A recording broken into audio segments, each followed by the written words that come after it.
All right, well, it's my honor and privilege right now to be visiting with a guy who I've called a gentleman of LSU football. He's a player. He's been involved for many years as a broadcaster. It's the great Doug Moreau. Doug, thanks for having me in your home. I appreciate being here. Jack, thank you. It is my pleasure, not yours, mine. Well, I tell you what, your voice, part of so many memories for me, growing up and listening to LSU football on the radio. You've worked with some great broadcasters, most recently Chris Blair, who suddenly is entering his 6th year as voice of the Tigers. But for so many people, you and Jim Hawthorne were that team that we heard for so many years there on the radio. Well, and it started before Jim, too, because I started with John Ferguson. And John had Walter Hill. I don't know if you remember Walter. Walter did the commercials during the broadcast. It was John, and John decided to have somebody on the field. And that somebody became Pat Screen, who was my undergraduate roommate at LSU. And then when the New Orleans Jazz came to New Orleans, Pat wanted to work for them. John asked me if I wanted to take the place on the sideline. So it turned out being John and I and Walter Hill doing most of the ads. And then when Walter retired, John said, "Why don't you move upstairs?" And it was he and I until he retired. That's when Jim Hawthorne came. And so I was so fortunate. I certainly am not a broadcaster the way you guys are. You're professionals. And for those people who were so good at what they did to give me the opportunity to just have a microphone one day a week, get to talk football and have a good time, it was great. I was very, very fortunate and still consider myself very fortunate. Well, see, Doug was smart enough to get a real job. He did. You were a district attorney here, and certainly got to do the football thing kind of, I guess, as a fun hobby on Saturdays, right? Well, it was a great chance to stay close to the program without being a part of the program. Mm-hmm. I had considered going into coaching, but I went to law school instead. It turned out to be a good decision for me, and I was real satisfied with the path I was able to find in the practice of law. But sports is something that if it's with you, as you know, it is always going to be with you. Yeah. And so it's something that I've been interested in for my whole life and still interested in it, except for games like last week. Except for that UCLA game. And yeah, and then over the years when the athletic director job came open, your name was always kind of mentioned in terms of, hey, could he be the AD? He'd be a good AD or whatever. And you look at a guy like Skip Bertman, who was the most popular guy in the world. And I joked with him, his popularity took a hit when he took that job. It's not a job to be popular when you're the AD. Well, it's not, but Skip did a great job at it. In fact, Skip was my first choice, and I tried to talk him into being interested.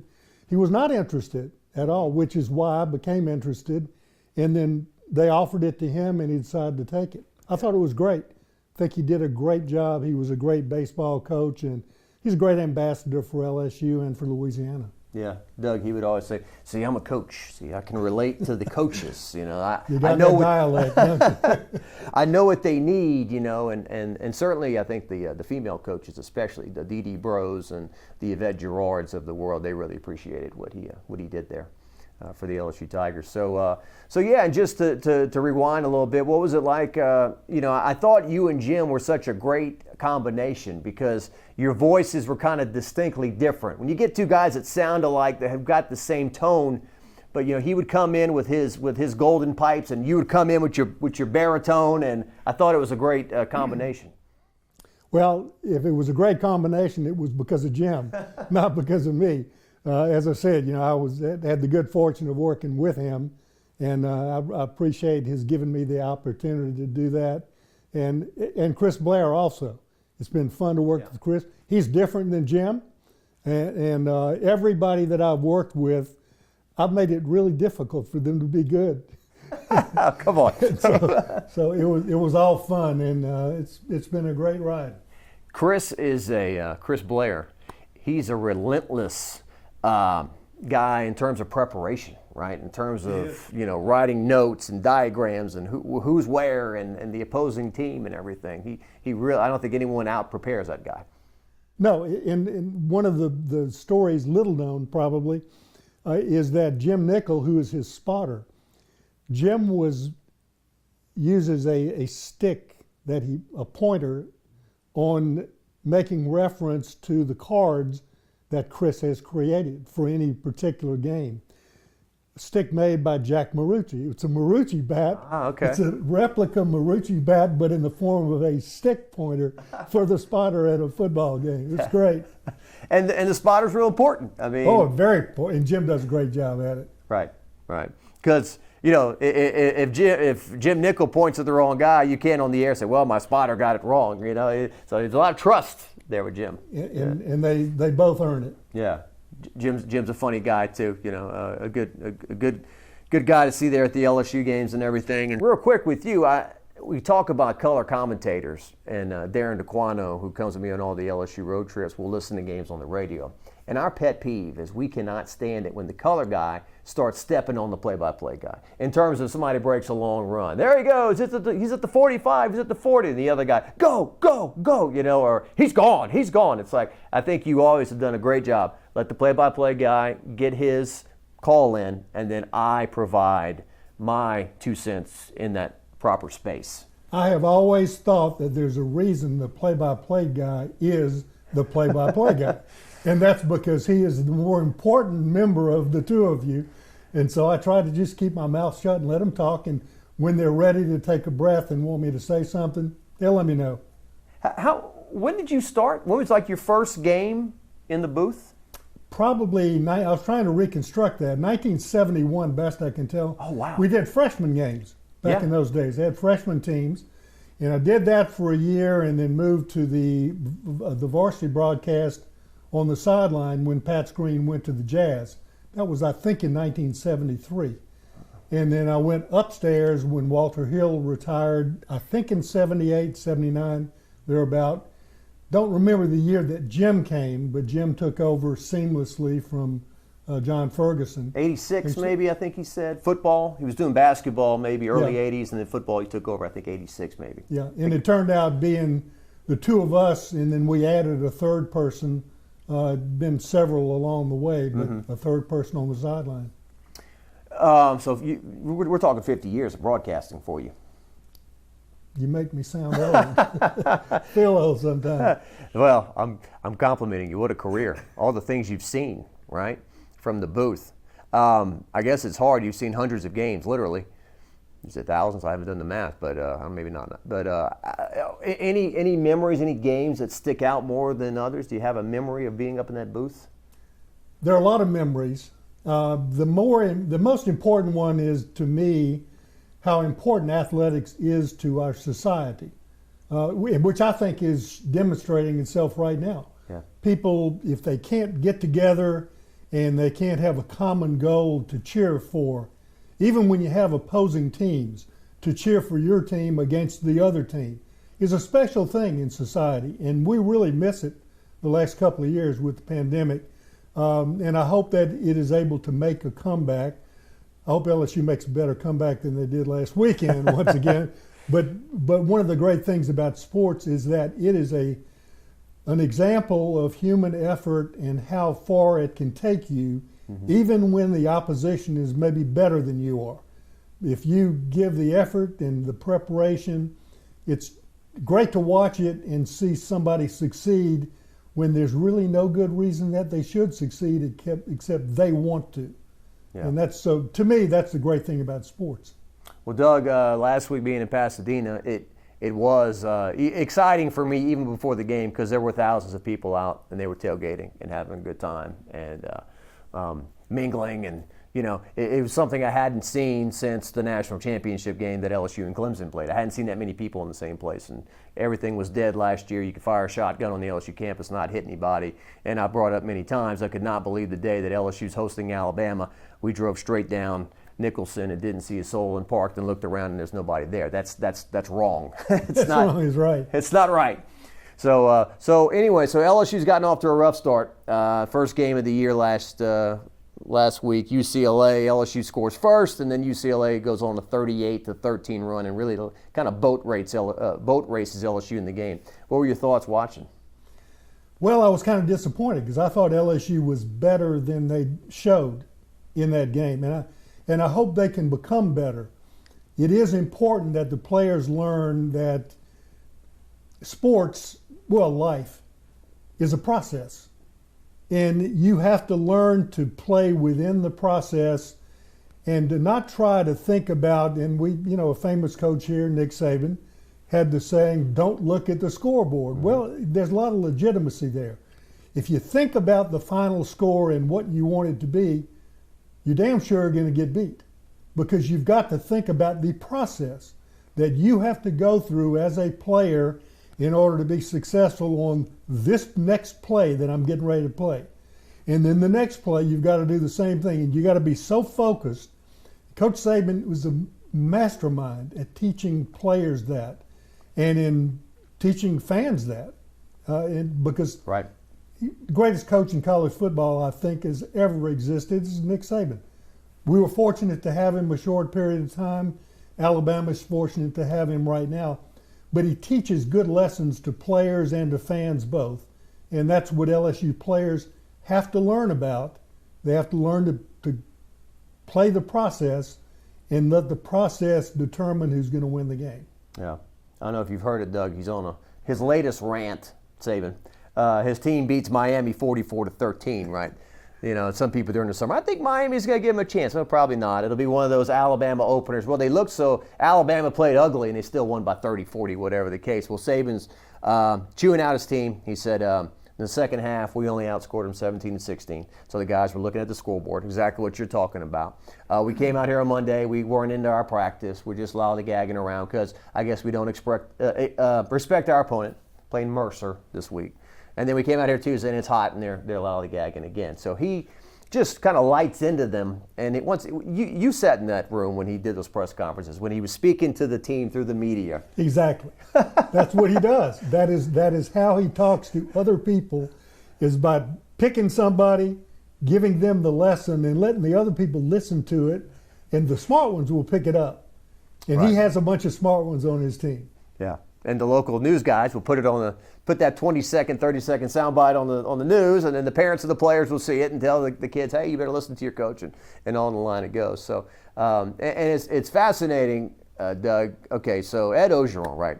So Ed Ogeron's had this amazing, fascinating career where he goes to Ole Miss and he's lampooned and he's mocked and he's, this kind of macho, bang my chest type guy, and it doesn't work out. He goes to USC. He kind of becomes beloved by the players. He's an interim head coach. They don't give him the job full time. He comes here, gets the job after Les Miles is fired. People are kind of lukewarm, not sure about this. And then he leads the most fantastic team of in LSU history, perhaps college football history, and he's the head coach. And now I would think, it's going to be a long time before we're even talking about him having kind of trouble. And here we are less than a year and change later, and he's in trouble again. So what's it like just kind of watching this? You've watched these coaches. I know you used to talk about Les Miles. He pulled himself back from the cliff. He did that several times, and here we are with Coach Ogeron. Coach O's got a challenge ahead of him because he has a lot of good players. But one of the things that happens when you have a lot of good players and you tell people during the recruiting process how good these players are, they start to believe it. And they forget that when they get on the field in a real competition, that the guys on the other team with the different colors, they're good players too. So all of those coaches all throughout the Southeastern Conference, they're recruiting hard. They're recruiting good players. Some of them have better coaches on their staff than we do. Sometimes we'll have good coaches that may be better than the other. That's why the process is so important, because you've got to learn to stay with the process in order to achieve what you need to achieve. And then whatever the result is going to be, most of the time is going to be a win, but it's not always going to be true. Yeah. And the game, Doug, has changed so much, like in the last window of, 2 years, 3 years, in terms of the opting out. And every time I say opting out, I always have somebody that tells me, why don't you call it what it is? It's not opting out, it's quitting. They're quitting on their team. The transfer portal, which, in the past, if you decide you're going to a school, that is a big decision, because once you decide to go there, if you decide to leave, you got to go to a smaller school, or if you go to another school, you got to sit out a year and everything. Well, now they just bounce around however they want to. And some people say it's not good because they don't learn to stick things out and stick with something, and the grass is always greener somewhere else. How have you observed some of these changes? And then the NIL stuff too. Now with guys can do commercials and stuff, which I always bring up Trev Falk. Trev Falk would talk about how he was friends with Lionel Thomas because Lionel Thomas could give him a ride back to Baton Rouge. Trev didn't have a car, and here's a guy making 100 tackles a year for the LSU Tigers, and he didn't have a car. So I'm in favor of LSU players being able to pay for things, but there's a lot that's happened here in the last few years. Well, the world has changed a lot, particularly in recruiting. I remember when I was in high school, the year that I was a senior, my routine on game day was to go to the stadium and sell programs. And then the one weekend that I got invited to sit on the LSU bench as a recruit, I went and sold programs. And I checked in my programs about midway through the first quarter. I went and sat on the bench because that was the time for me to sit on the bench. That ain't the way it is anymore. It is, those players, they're catered to. Yeah. They're told that they're so good, many of them choose to believe it. And sometimes they are, but a lot of the times they don't turn out to be as good as they're told that they are. Because life is tough. The other guys in the different uniforms, they're going to try to make you look worse than you really are. Yeah. And so that's what makes the game so different now. All of these rules changes, they're for the benefit, theoretically, of the players. But sometimes they give the players more than they should be given. As they're young men, they're not particularly mature, many of them are not, and they don't understand what they are given. They don't understand the opportunity they have. To me, it was a real privilege to play for LSU and represent the school. I don't know that many players feel that way any longer. Nothing wrong with what they're told. They just learn it that way. It's an NFL thought process. It is now. Exactly that. It is professionals. I mean, you know that back in the day, in Newt Rockney's day, forward pass was illegal. I mean, rules changed, right? Right. They legalized the forward pass, changed the game a lot. They continue to legalize certain things that were illegal before in the rules. Right now, it is so difficult to deliver a tackle in the open field because you're going to get called for spearing. Yeah. Chances are you're going to get called. Targeting and everything. Totally different than the way that it used to be. But as long as you continue to change those rules for the benefit of the players, theoretically, you're going to have players watching this and they're going to think, it's an easy game. This is not difficult. Yeah. Until they play against somebody better than they are. Right. And then it becomes difficult all of a sudden. And kind of piggybacking on something you just said there, I think, people like me, I would have loved to run out of that tunnel and play. It'd been like a dream come true. I think there's a lot of people that grew up in the state that feel that way. I obviously did not have any kind of ability to do that, but I think there's kind of, and even from former players to an extent, they understand a Jamar Chase, okay, he opted out, and it's hard to argue. He's first round pick, top 5 pick, millionaire. But there's also kind of this, don't act like you're doing me a favor because you're playing football for the LSU Tigers. How many people would love to suit up on a Saturday night in Death Valley and say I was an LSU Tiger, right? Yeah, oh yeah. And many people would love to have the opportunity to do that. There are many people who do have the opportunity and don't appreciate it until it's too late. Mm-hmm. LSU happens to have a goodly number of people who understand that, but they have some other players that never play up to their potential, or they don't play up to it until they get to the NFL. And then they realize, we got to work hard at being really good at doing this because all of the people on that other team are trying to kick our behinds. So, we got to be alert because for us to be successful, we've got to understand the process and we should need to go through it. Yeah. Oh, yeah, I still remember, Nick Saban, we don't need to make this some big game and create anxiety. The sky's not going to fall if we lose this game. And I told somebody the story, I think it was before LSU played Oklahoma in the national championship game. They had this his radio show, his national championship radio show before LSU played Oklahoma. And some older lady says, I want to hear you say this is a big game, Coach Saban. I want to hear you say this national championship's a big game. And he says, okay, it's a big game. And then everyone cheered and applauded. Because it's the next one, and it was the same. That is the way. That's his process. It's the next one. The next play is the important one. Don't worry about the one after that, because you got to be successful on the first one in order to get to the second one. Yeah. And I'm sorry that we're sitting here saying so much about Nick Saban, but he's such a big reference point, and even the players who, like Trev Falk, Brady James, guys who hated him, like when he played for him, when they played for him, had looked back now, being 40 years old or whatever. I know what he was telling me. I understand it now. Like Trev Falk's a high school coach himself. Right. He's implementing the same principles and thought processes to his players. I don't think there's anything wrong with having respect and admiration for someone who's earned it. Yeah. And Nick Saban has earned it. So I think, I wish he had stayed as our coach here. He didn't. He went to the Dolphins, was not successful there, but he became uber successful where he ended up. It's just where he ended up is in the SEC. Yeah. Not a good thing for our guys. Well, that's what I always say. He's fascinating in how much success he gave LSU and how much success he's denied LSU since he's been at Alabama. And certainly, look, not taking anything away from Les Miles, he is the national championship winning coach in 2007, but certainly there were a lot of things left in place after Nick Saban left that enabled LSU to continue winning for really the last 20 years have been the golden era of LSU football, for sure. Well, it's changed over the years, but he's the one that really turned it around at the time that he did. He's the one that LSU needed, that person to give them an injection of belief that they could really be good. He was, if I recall what he said the day that he got hired, was that LSU was a sleeping giant. Mm-hmm. And LSU was, and he awakened. Yeah. And to think, Doug, at the time, oh my God, we're going to pay a coach $1.2 million? That is ridiculous, And that was what was always holding LSU back, right? They were penny pinching. They were, let's go 7-4 and go to the Independence Bowl. That's fine. It was Mark Emmert, and I guess Scott Woodward was one of his people as well, who said, look, we need to invest, and once we invest, the rest will follow.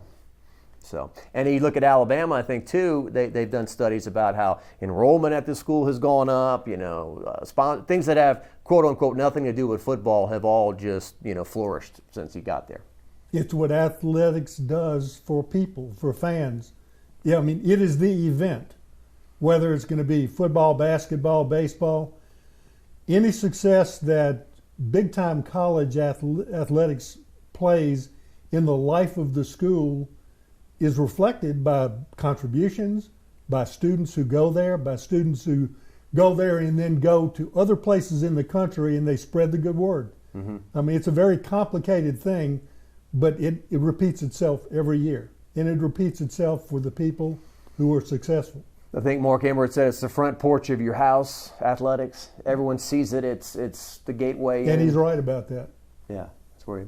So how are you feeling? You're good to go? Back in the booth? You've had a shoulder surgery, and not just a shoulder surgery. Tell us, how involved this thing was. Well, they have things that are called total shoulder replacements, and your shoulder is recreated with some artificial pieces. Yeah. The upper arm and the socket itself in the shoulder, and there are a couple of different versions of it, and I had a different version I ended up with than I went into the operating room with because of the condition my shoulder was in.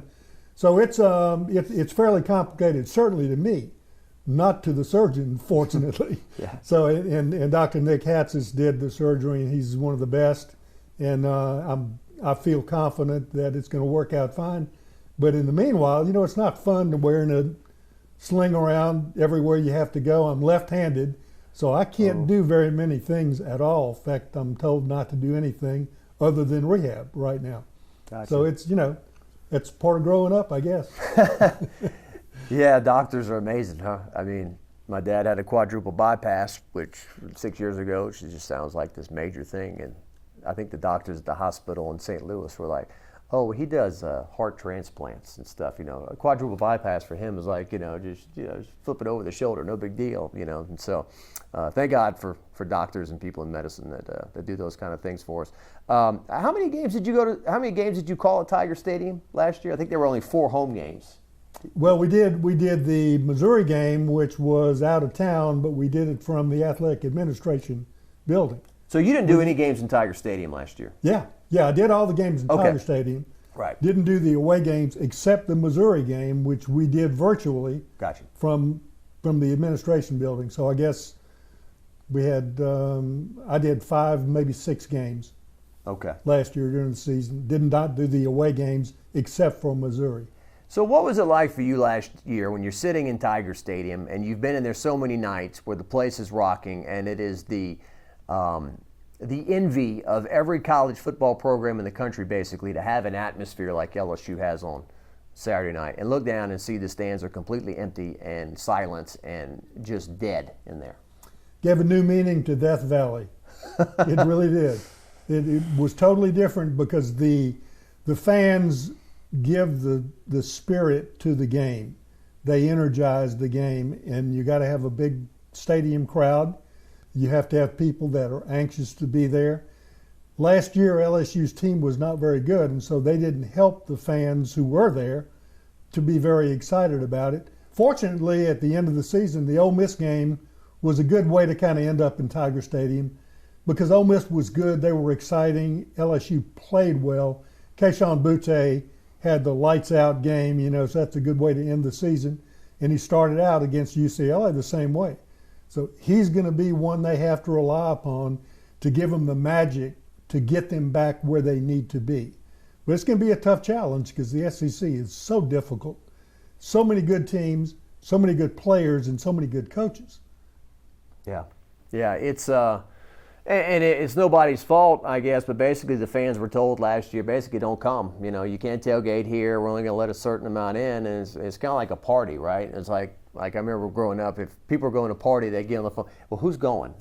They're not going? He's not going? Well, if no one's going, I don't want to go either, and it's kind of that same, if no one's going to the party in Tiger Stadium, then maybe I don't want to go either, even though there's just a select amount of tickets. So it'll be interesting to see, Doug. It's kind of mysterious after everyone's kind of been emotionally and mentally whacked for the last 18 months, how many people are going to go back in that stadium with the COVID still lingering out there and other things? Well, it'll be interesting also to see the next couple of games in Tiger Stadium, but when you look at the opposition, you're going to think to yourself, no way that we can lose or not play well in this game. Mm-hmm. Well, when you start thinking that, that's when there's a way that you're going to get beat. So I don't think McNeese has a legitimate chance to beat LSU, but there are a lot of upsets that have taken place when teams started thinking that way that I just described. Yeah. You got to play every play like it's the most important one of the game. Yeah.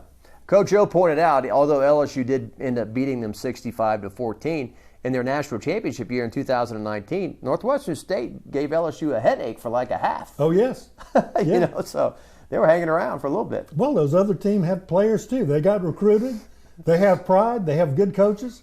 They have real uniforms. They got cleats and all that. They have everything.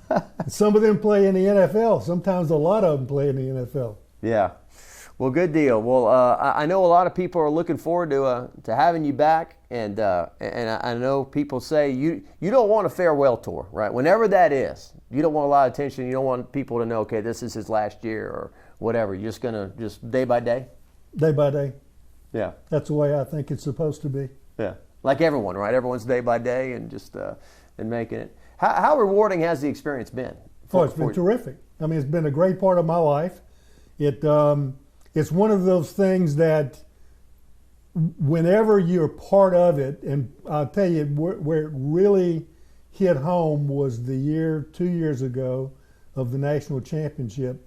To go through the process of winning the national championship and having the opportunity to participate in the broadcast, looking down on the field and thinking of all of the great players and how well they played, how hard they played, how smart they played. How many times do you get to see Joe Burrow at his best game after game after game? Very seldom. Not many people have that opportunity. If I were just a fan, I'd be excited about it. But to have a chance to borrow a microphone and talk into it now and again, it's a real privilege that Chris Blair has given me. Well, I mean, Heisman Trophy winners, they were 50 years apart, right? Yeah. From Billy to Joe. So that definitely is not something every day to experience. And so, yeah, to cover for me to cover a Heisman Trophy winner and for you to call those games, that's something that you always take with you in terms of your career. And he was obviously the biggest piece, but just so many so many stories we've talked about at length. Patrick Queen, who wasn't even starting at the beginning of the year, and a Clyde Edwards-Helaire, who, it's funny, Doug, in 2019, a lot of people said, well, they'll let Clyde start their first couple games, but John Emery is the guy who's going to be starting at the end of the year. And not to pick, but John Emery is still trying to, get his footing and being an impact in his program. So I wish we got Clyde Edwards-Helaire back for maybe the rest of this season. Why is that, Doug? Every time they get really good, they leave. It just seems like right when they hit their stride, you like to have them for another year or two, and then they're gone. But we'll always have those memories of 2019. Well, look, I appreciate you having me, and I know LSU fans really appreciate you as a player and as a broadcaster and everything you've meant to LSU football. Doug, it's a great pleasure being with you. Always enjoy our visits whenever they take place. Too seldom, right? But hope we continue in the future. All right, Doug Moreau, LSU great.